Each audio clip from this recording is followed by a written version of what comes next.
Hello everyone, আসসালামু আলাইকুম। আজকের একটা দুঃখের বিষয় আপনাদের সাথে শেয়ার করতেছি। ব্রাহ্মণবাড়িয়া কসবা থানার জাজিশাহ গ্রামের ফকির বাড়ির যে দায়িত্বে আছে খোকন ফকির, ওনার ছেলেকে, ওনার ভাতিজা, আপন ভাতিজা আজকে দানের একটা ব্যাপার নিয়ে, মানে উড়ানোর মধ্যে দান ছড়াবে, ওই দানের ব্যাপার নিয়ে আজকে একটা খুন হয়েছে।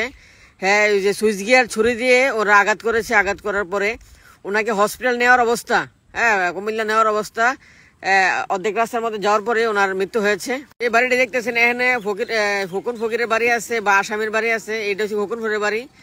খোকন ফকির যে যিনি দায়িত্বে আছেন আর কি। আর ওই পাশে যে বাড়িটা হচ্ছে খুনির বাড়ি।